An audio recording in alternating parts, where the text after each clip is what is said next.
Hello, my friends. I hope you are all having a good day. Now, before we begin our story, I would like to welcome those who are joining us for the first time. And if you haven't already, don't forget to click that subscribe button.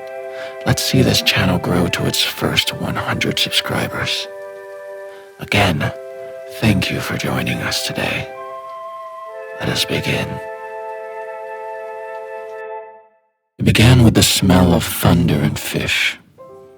The night had settled into the empty spaces of the house as Malcolm made his way through to the living room, turning on lights as he went. He dropped into his armchair and opened his laptop to read the news, but the sound of tapping keys against the heavy silence unnerved him, like breaking the sacred silence of a church. Instead, he flicked on the radio, welcoming in the tinny drawl of the local station. It had been like this for months since his wife died, and he needed the sound of imaginary company. Marriage at the end of a long life always boils down to an unspoken coin toss. Who will die first and leave the other to struggle on for the remaining years, hopelessly attempting to fill empty rooms suddenly too large for a single occupant? He had been the quiet one, content to idly flick through the newspaper or stare out the window with his binoculars from his armchair, whilst Claire's filled the room with sounds of clinking spoons and cups of milky tea, and marathon conversations over the kitchen phone. The absence of those sounds made it seem that the house itself had died, that he was living in the belly of a corpse. Malcolm's aching knee shook him from his stupor, and, rubbing it grimacingly, he reached over to pour a glass of his favorite medicine. He had gone awfully fat in recent years and could barely make the short walk into town for the weekly bread, milk, and whiskey. Now he spent most of his time surveying the landscape outside his hilltop window, or sleeping either in bed or in his chair when his creaking bones and wheezing breath protested the prospect of climbing the stairs. Truth be told, he didn't like sleeping in bed regardless. The empty acres of mattress and pillows that Claire used to occupy were too large for him to fill. Maybe this is why he became so fat recently. The night air was stagnant and heavy outside, and Malcolm sat dozing with his medicine balanced in his lap. Above him there was a noise, like a sharp intake of breath. Something dislodged itself and plopped down into his drink. He snapped awake, resisting the muscle memory urge to take a swig as he usually did upon waking, and stared blankly at the bottle in his hand. A cricket stood drowned in the narrow neck of the bottle. From its head, a thin, elongated thing like a multi-knuckled human tooth protruded, weakly curling and uncurling against the slippery surface of the glass. He dropped the bottle, the enameled finger tapping against the glass as it rolled out of sight. It thudded against the wall and came to a stop, the tinkling sound of the insect Morse code continuing its rhythmic tap under the sofa. Behind him, the radio squealed in volume. A metallic voice, the late-night presenter, chirped away in forced cheerfulness. Well, folks, you're listening to KBF-FM. We're just so glad to have you with us tonight. On beautiful, clear nights like this, it's important to look up occasionally and appreciate the stars. Who knows what you'll see if you look hard enough. The morning came like an exhaled breath, bright frosted edges of grass leaning in the pallid sun. At some point, the rain outside had eased, but nevertheless, his night had been spent in a tangle of bedsheets and dark thoughts. The dream snapshot of Claire baking bread in the kitchen, smell of iodine and a touch of a bony hand clutching his desperately from a hospital bed, his fingertips fumbling around the awkward shape of the IV trailing from the center of her hand. He awoke and lay in the afterglow of his fever until noon, finally rising with sleep-gritted eyes and popping joints from sweat-stained sheets. When he finally made his way downstairs, he thought he smelt a faint hint of baking bread. The whiskey bottle lay where it rolled under the sofa, the cricket still where it drowned, the chitinous finger curled limply against the glass. He tossed the bottle in the garbage and, donning his jacket, made out to grab breakfast in town. The outside was clean and fresh at midday, a lone cloud hanging heavy against an otherwise clear sky. The mountain air shook the cobwebs from his mind, the cabin fever dissipating along with the previous night's thoughts. He needed to see another living person's face. The loneliness and isolation needed to be swept back. It's this sort of shit that makes me seem extreme, right? Like my views are the same as they ever were, but everyone else has shifted suddenly and I'm the fringe minority, Carl ranted, pointing for emphasis with his coffee cup from across the table booth. Malcolm hummed acknowledgement as Carl continued.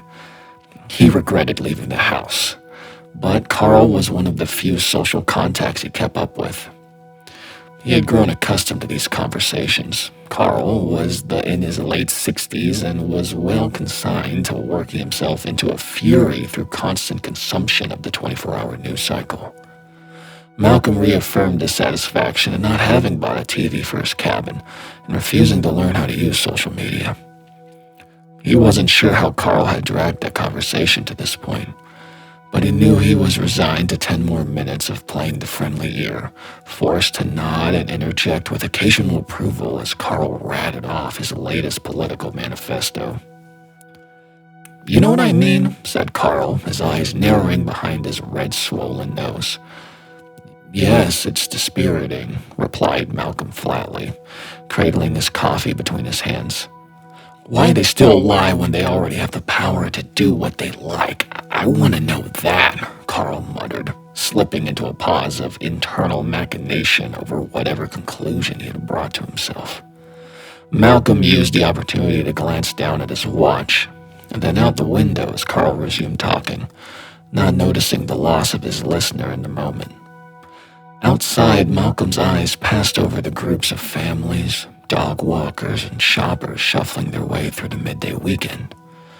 He was reminded of the lack of children, most having moved away as the town receded into the state of an expansive retirement home. He imagined changing the name of the town to Shady Pines or some similarly saccharine title that communities of the elderly and infirm inevitably inspire.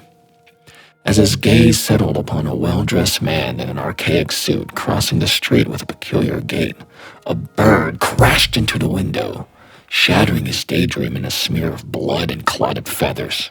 Even Carl was broken from his monologue, bellowing up, "Holy shit," as he sloshed coffee into the air. The puff of dust and drifting feathers settled as they both stared blankly down at the creature. It lay broken at its center, as if it had been clotheslined by a garrote wire. "What in God's name was it doing?" Carl queried, eyeing the prismatic sheen that covered the bird in a membranous film of gelatinous gasoline. It twitched spasmodically, sputtering for breath behind a thick rainbow slime. The men got up and left soon afterwards, unable to continue their conversation or breakfast, while the bird maintained eye contact from its greasy puddle beneath the window. When he finally broke away from Carl, with a reluctant promise to pick up again later, Malcolm took an aimless wander through the afternoon streets. He had chosen this town for his retirement and still considered himself a new arrival, though 3 years had passed. Claire had supported the move out here that his son had instigated, determined to reconnect with the countryside she grew up in. But kids from the country leave home far more than kids from the city, and with Claire gone, it had dawned on Malcolm that despite his desire never to end up in such circumstances, he had cornered himself in a community whose average age flickered somewhere between golden years and a resurrected corpse. Ideally, he should take advantage of the idyllic postcard surroundings, fishing on the lake or hiking in the serenely forested hills. But Claire had been the outgoing one, and his arthritis precluded any prancing through the trees. Instead, Malcolm contented himself with reading the morning newspaper or the laptop he had finally familiarized himself with, and occasionally emerging from his home to shuffle about town on aimless excursions. He had taken to forcing himself out often, having run out of topics to regale in his emails to distant relatives and absent friends. Although he welcomed this modern communication, Malcolm was content in his own anachronistic time. So it was that he found himself in front of the antique shop. Malcolm pushed his way through the enclosed dusty aisles with the cultivated half-interest of a pretending connoisseur. He would stop here and there to stroke his chin stubble over a Baroque wooden table or a stack of CDs, teasing a potential sale to the store owner who stood off to the side. Were CDs already consigned irredeemably to the dustbin of history? It seemed like a personal attack upon his inability to keep pace with the modern world. Between racks of faded pastel dresses and a crude sculpture of an African tribesman of the type seemingly present in all the antique stores, a motif began to emerge. Miniature idols, etchings, and photographs depicting the same image of a saintly figure robed in statuesque repose. Sometimes he was depicted with a group of followers, sometimes alone on the summits of distant hills or shorelines. Yet in every image, the figure's face was never depicted, appearing instead as a melted smear with a long hanging jaw that extended past his neck almost to his chest. Malcolm instinctively thought of how such a figure might look and sound if it ever opened such an enormous mouth. The storekeeper had seemed to materialize out of nowhere beside him whilst he was lost in himself, inquiringly leaning in, anticipating questions. "Ah, you're a good eyes, sir. Bit of a local historian, are you?" the storekeeper chirped, adding a conspiratorial note at the end of his sentence in recognition of someone he obviously thought shared peculiar knowledge on the subject. Pointing to a little framed photograph depicting the faceless man amongst a group of children that looked to be from some distant century, he said, "Old Shadrach Ireland. Queer name, I know. Leader of a self-proclaimed breakaway group of Christian fundamentalists calling themselves the Immortalists back in the First Great Awakening in the 1730s. They practiced what was known as perfectionism, something Shadrach cooked up after suffering some kind of divine intervention that affected a change in his mind and body, which he believed made him perfect." Malcolm leaned forward to listen closer. After spending time with Carl, this was the most interesting conversation in weeks. Both men were now huddled together as if sharing a secret as the storekeeper continued, enjoying his rapt audience. "They say after this rendezvous that Shadrach broke ties with the Christians altogether, although the authorities who chased him and his followers out of Massachusetts couldn't figure out what exactly he had converted to. They built a structure called the Square House and began digging a series of tunnels in the basement, searching for something. They say when Shadrach died, he instructed his followers not to bury him, believing he would be resurrected to lead them all to eternity. His corpse lay in the cellar for a year before his followers lost hope and buried the foul remains. Most of them joined the Shakers afterwards, but the rest left New England altogether and ended up around here. They were a novelty for a time, but now that's all forgotten and all that's left is what you see before you." The storekeeper stopped to cast his hand dramatically over a collection of knickknacks before continuing in a salesman's climax, saying that they had gotten it wrong, were in fact themselves the objects to be dug up by some grand deity that would whisk them all away to perfection. The store owner pointed upwards for emphasis, and both pairs of eyes followed the gesture up towards the ceiling. Malcolm remembered himself and coughed to cover his embarrassment, crossing his arms in mock dismissal. The storekeeper was undeterred. "So, would you like?" he began, before Malcolm interrupted by taking the photograph from the wall. He figured $20 was a good price for the story alone, and the store owner beamed as he bagged the photograph, satisfied that he hadn't lost his touch for embellished storytelling. The grainy image looked out at Malcolm from his new perch among his collection of curios beside his armchair as he ate his dinner. Frozen fish 2 days too old from his last trip to the lake. He would have to call Carl and organize another trip. Texture of slime clung to the meat, and he overcame the taste by washing it down with a glass of whiskey. Claire was no longer here to provide his dinners or rein in his drinking, and lately his reliance on his own fishing had removed him yet further from his limited interaction with the outside world. He grumbled at himself as he ate. It had been silly to let himself be suckered into buying the photograph on the basis of some snake oil story about local folklore. However, Malcolm had conceded that his encroaching arthritis entitled him to the occasional knick-knack to decorate his armchair, should he be ultimately destined to be confined there. The doctor had told him to maintain his daily routine, to not feel like he couldn't do all the things he wanted. The unfortunate reality was that he was unable to do nor even know what he wanted, and thus spent his evenings sifting through the inventory of his life in search of flecks of meaning and activity to sustain himself. He had just finished his evening call with Carl, arranging their morning trip. One finds that old men who have outlived their lives tend to rely on each other to fill the time, and was beginning to settle in for the night. He had dumped the plate of fish into the sink and, refilling his glass, moved over to the armchair in the comfort of the radio, the evening news and weather reports signaling the end of the day. He didn't need the radio to tell him the weather. His aching knees already signaled the onset of the rain. The signal for KBF-FM squawked to life, the friendly cooing of the DJ chiming into the room, halfway through a news report delivered in a sarcastically upbeat cadence. The crowd was described as one of the largest in the nation's history. Meanwhile, an unidentified man fired at police from a window before shooting himself dead. Later, at a downtown cafe, a man got up from a table, shouted a phrase that onlookers could not describe later, and then stabbed himself. In other news, we appear to be in for some unsettled weather over the coming days, as a bank of clouds moved in from the north. Finally, in local news, a mass shooting has occurred at a church gathering near Main Street. No word on the number of casualties yet, but we advise anyone driving to take an alternate route to avoid unnecessary delays. Now, back to the music. Malcolm eased forward in his armchair to look out the window. A bank of clouds was indeed settling outside. On the opposite hilltop, he saw the porch lights in his neighbor Dorothy's house switched on.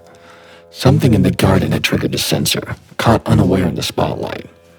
Summoning the suspicion that comes when seeing someone unexpected in a landscape one has grown accustomed to, Malcolm reached for his binoculars on the side table. Pressing the twin lenses against his eyes, he leaned in his chair for a closer look at the silhouetted figure. Its thin frame resembled a woman, hunched low at the edge of the porch light, although he couldn't tell if it was Dorothy through the shadows of the evening light.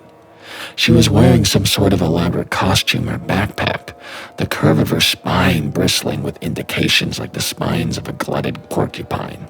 She, or it, jerked about in deliberate movements, gesticulating as if in heated debate with someone unseen, and then pirouetting away from the edge of the light cast from Dorothy's window.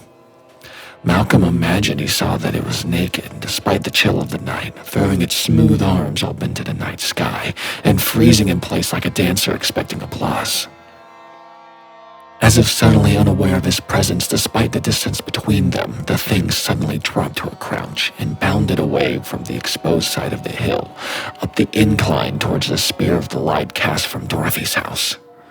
Skirting around the light and its jittery gait, it slithered beneath the kitchen window and splayed itself against a timber wall. In the shadows, the distant head turned to regard him, twin herbs narrowing to peer through the lens of his binoculars. Keeping the binoculars to his eyes, Malcolm reached for the telephone beside him and dialed Dorothy's house, keeping his gaze fixed on the figure. As the dial tone held in his ear, he half imagined he heard the corresponding ring from Dorothy's phone on the rival hilltop. The thing seemed to be startled by the sound and arched its head toward the clattering old landline behind the window just above where it waited. After a pause, the crackle of an answer broke the silence, and after a pause, he heard breathing on the other end. "Hello, Dorothy?" Malcolm stammered. A faint combination of chittering sounds filtered down the line, the rustle of insect wings and the grinding of teeth. The rhythmic tack of fingernails on wood seemed to carry over for some distance. Suddenly, a shattering screech blasted through the earpiece, throwing Malcolm back against his armchair and sending him clutching at his chest. In the moment of panic that he fought for breath against the pain in his chest and the thumping of his heart in his ears had, he heard a familiar voice thinly crackle from the other end of the line. "You shouldn't stare, sweetie." It sounded like Claire. The ground wind was soft and heavy outside a minute later as Malcolm pulled on his jacket and thrust out in his half-lace boots, desperately trying to recall the military training he had received in another lifetime. He was still clutching the binoculars as he left the open door of his house, its light beckoning in the nighttime cloud of insects. He would have to wade into the gray ocean of mist, trekking down the dirt road snaking the hillside, and, upon reaching the main road, back up to Dorothy's house. He had made it to the end of his driveway before doubling over, clutching the front gate and heaving from his lack of breath. This was stupid, he thought. I'll either break my leg in the mist or pass out halfway up the hill. In a moment of futility, he raised the binoculars again and peered into the formless void. As his vision scanned about uselessly, his nose perked up in attention. A pungent sweetness lingered licked about him, and beyond the steady rhythmic grinding sound, whatever dormant military backbone he had summoned for the moment had buckled, and he half ran, half tumbled back towards the warmth of his own house. As he crossed the threshold of his doorway and turned to slam the door, the smell and sound snapped out of existence with a thump of the latch. He slumped against the door, head down against his chest and struggling for breath. When he opened his eyes, he saw between his legs the smashed carcasses of a half-dozen insects that he had trampled coming through the door, each upturned and stretching their limbs towards him.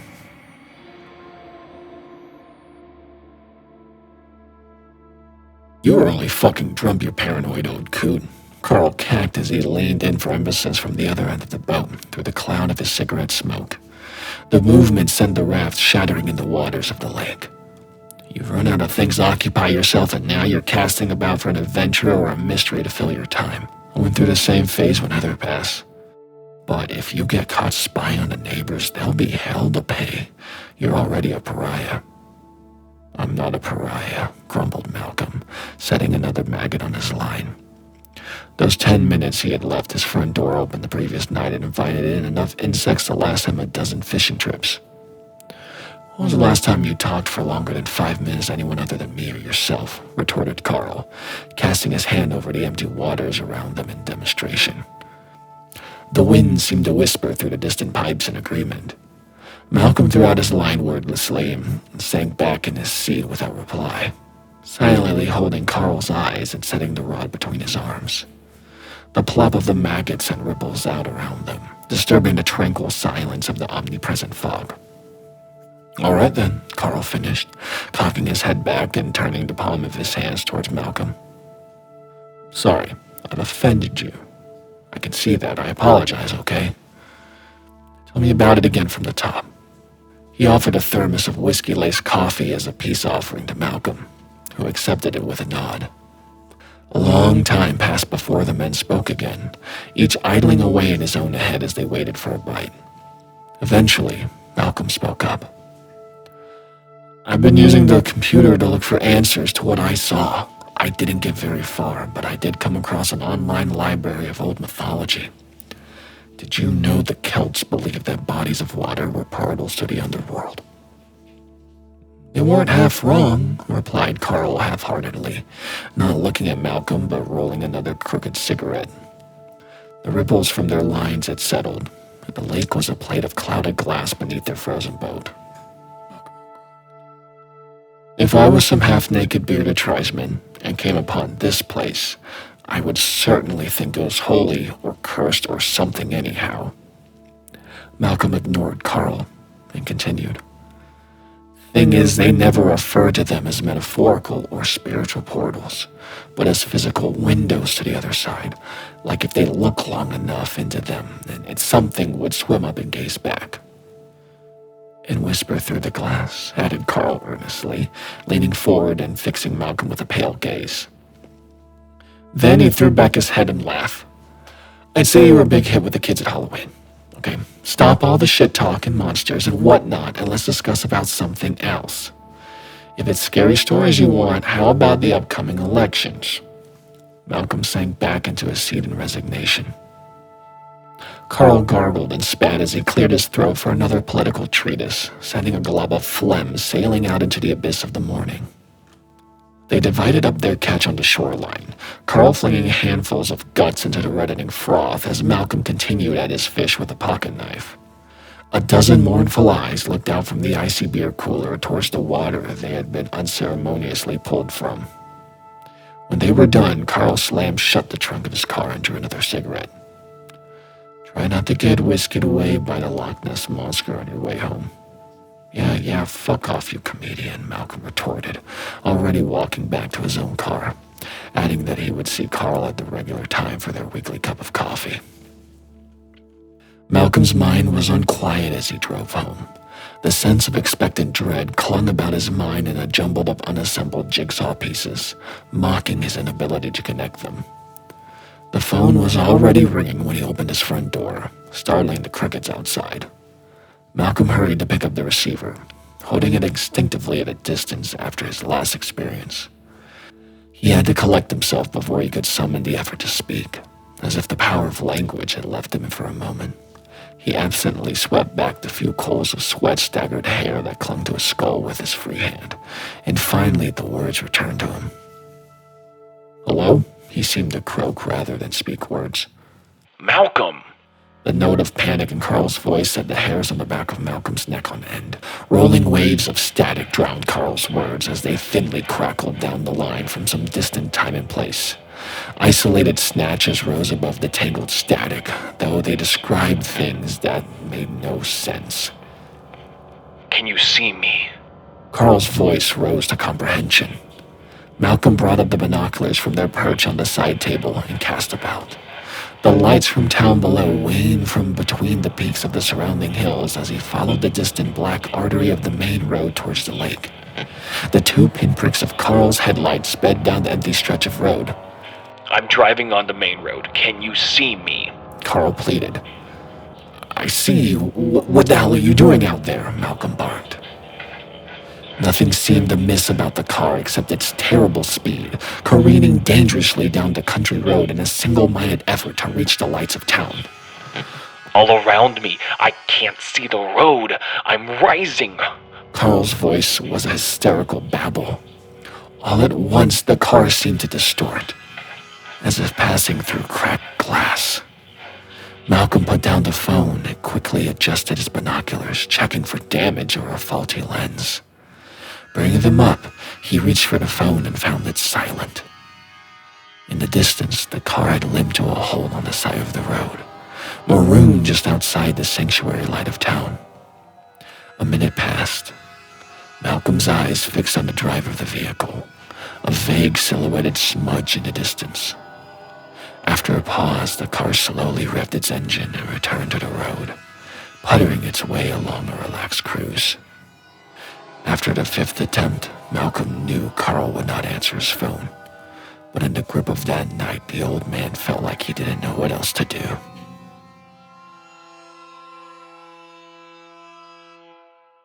When the morning came, it found Malcolm still in his chair. The night's event had him paralyzed until succumbing to a stupor. Groggily, he peered through his binoculars and saw Carl's car parked back at his house. Again, Malcolm reached for his only line of communication and called Carl.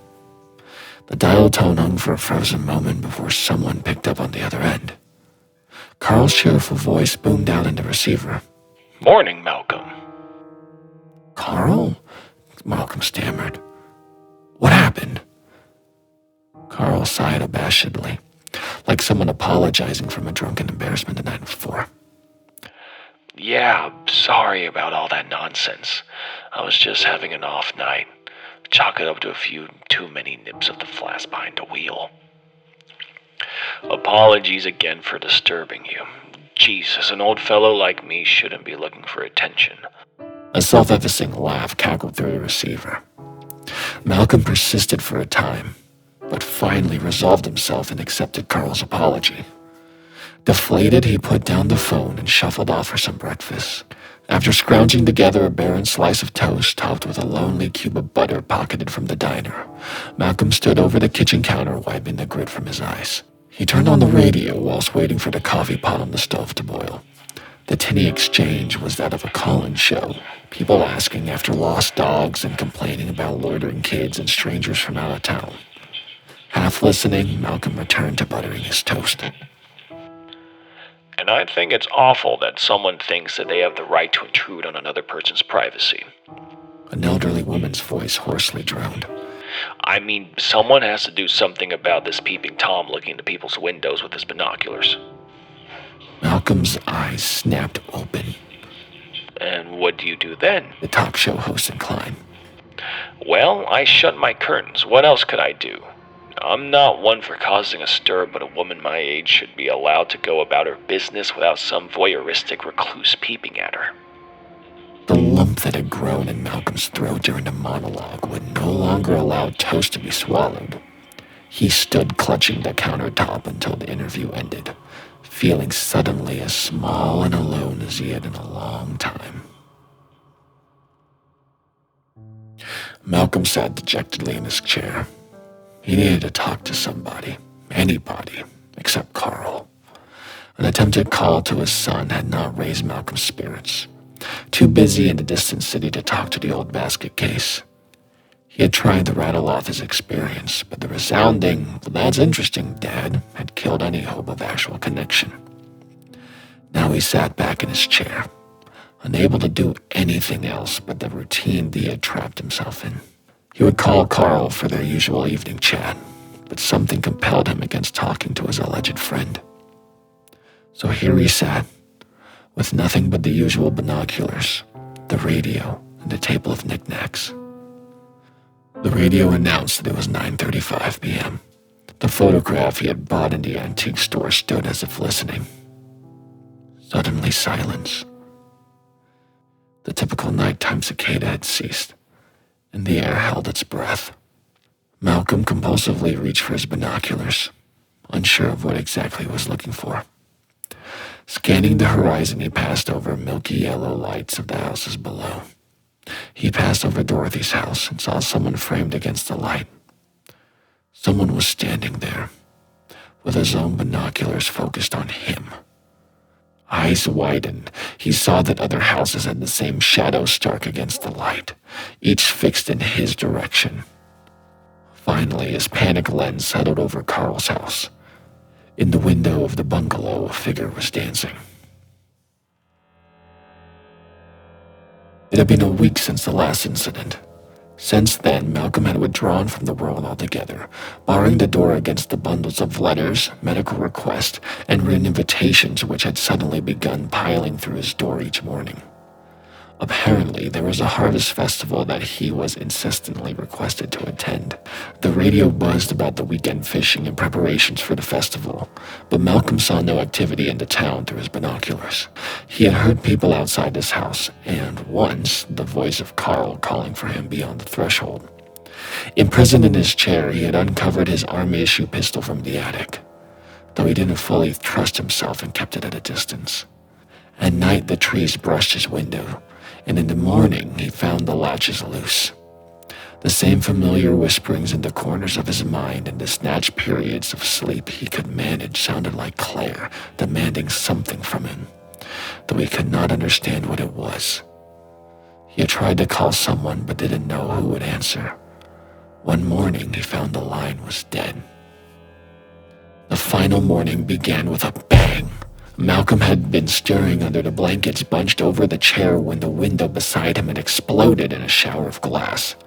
In a moment, his shaking limbs had momentarily regained the strength of youth, and he was up with the pistol, pulling the trigger and sending a blast into the empty darkness. Nothing replied from the breach as the old man held himself on one knee, aiming the smoking gun through a shattered window, curtains billowing in the breeze. Then a faint screech sent him spinning around, gun cocked towards the living room wall. Beneath, a greasy impact trailing from the yellowed wallpaper, the broken body of a raven twitched on the carpet. Its eyes, what passed for eyes, held his gaze, broken pupils dilated between protruding nodules of human teeth. All across its body, the creature sprouted numerous colonies of bristling teeth that shivered and groped about independently. They reached and probed for him as he scooped the creature into the garbage. That evening, from between the slits of duct tape he had bracketed the ruined window with, Malcolm braced himself against his impromptu barricades. This night was different. The lights of town more aglow than usual and devoid of all sound. Across the valley, the pine trees upon the hilltop shivered, buffeted by a non-existent solar wind. Against the weakening light of the evening sun, doors began to unlock as each household emptied into the street, a procession slowly forming towards the center of town. Some were dressed in nightgowns, some half-dressed, and others completely naked. From where he stood, they looked like a lynch mob, converging in silent determination upon the central promenade. When it seemed that every resident had gathered, a priest-like figure emerged from the mass to address them. He looked familiar, and Malcolm recognized the outdated suit of the man from the cafe the previous week. Malcolm couldn't hear what he said, but all at once a wave of excitement swept through the crowd. A shiver, a vibration of unison as the figure swept back its downcast head to reveal a face that was not a face. The priest pointed once towards the sky and opened his titanic mouth, disgorging a pale blue light upon the crowd. He leapt from his pedestal and madness ensued. Imprisoned behind his barricade, Malcolm could do nothing but watch the pandemonium outside, separated from it by the lens of the binoculars. All across the promenade, people began dancing and shrieking, tearing at themselves or falling into seizures upon the ground. Pale flesh glistened in the glow of blue flame that began to rise from every corner of the valley, illuminating distorted creatures that either ran or stood erect towards the sky, presenting their own twisted appendages in mocking prayer. They raised their limbs together and appeared to stretch out from their proportions, elbows extending past sleeves as furtive fingers brushed past power lines and rooftops. In a moment, every face was a mass of spasm-distorted muscle, pulled upwards towards a tapering set of wailing, painted red lips. The lips of each figure opened, and a glistening tendril of flesh burst forth into the night sky.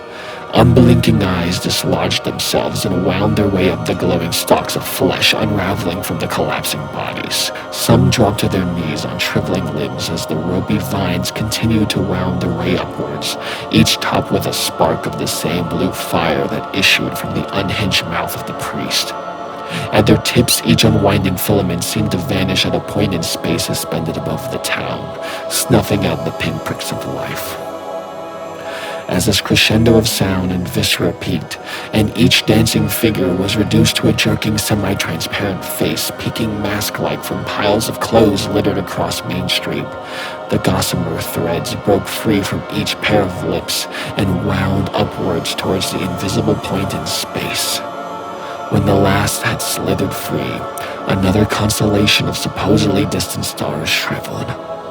From the space reflected above the lake, a vantablack chameleon monolith of titanic size shivered in satisfaction and sluggishly withdrew from across the cosmic ocean abyss, reeling in its catch that stretched incalculable distances to an earthly shore. Malcolm felt a twinge like a hair plucked from his head, and a whip crack at the back of his throat as the air was pulled from his lungs and toppled to the floor.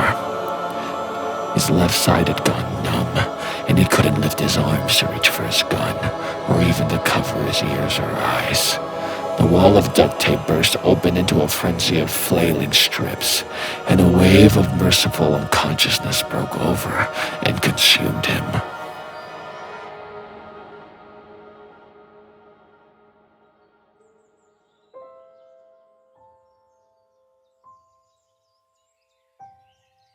It had been some time since the events of that night. How long Malcolm did not know. He had been able to recover himself enough to crawl back into his chair, but had not regained the use of his arms. Since then, he had been entombed in his body, unable to rise to eat or drink. This was all right. He didn't need to anymore. He had sat unmoving in the empty house for what felt like weeks, although in reality it may have been centuries. His sunken eyes fixed upon the empty streets of town. No cars had passed through, and no alarms had been raised. Indeed, he doubted that he could muster the strength to leave. He would find anything beyond the hills of town, the road ceasing at some predetermined point in the fabric of reality. He was in its realm now, in this gilded cage of its own creation. His mind had begun to think thoughts not his own, and occasionally he felt a hair or tooth suddenly jerk upwards, reminding him of the teether that now shackled him. Each day his knees hurt a little less, and he regained a morsel of strength. His fingers had begun to twitch again, his hair to darken, and he felt his wrinkles recede. Yet his mind never recovered, and indeed seemed a little less whole each morning. Once he had tried to leave, but found himself yanked back by an invisible force tied to the base of his neck, a long leash that stretched away towards the point in space which had consumed his world. He was a hole, he had come to realize, a hole cut into the antediluvian ice of our temporal cosmos, through which something unknowable had set its hook. He wondered how long it would be before the last vestiges of his mind dripped out and evaporated into the abysmal non-reality of this thing's realm, and his deranged husk would be returned to his world to act as bait for its bidding. From the memories it had amassed, it had come to understand the concept of God, and preferred that he refer to it as such. When he did not, it sent pulses of mind-wrenching pain down the wire teether to his psyche. He began to grind his teeth, finding them suddenly too large in a mouth that was becoming too wide, and eager to proclaim nameless sermons transmitted down the line to his imprisoned consciousness. At this thought, the shackle at the base of his neck shivered in pleasure and knowingly tugged in response. From the corner of one frozen eye, Malcolm pushed out a tear and thought of Claire.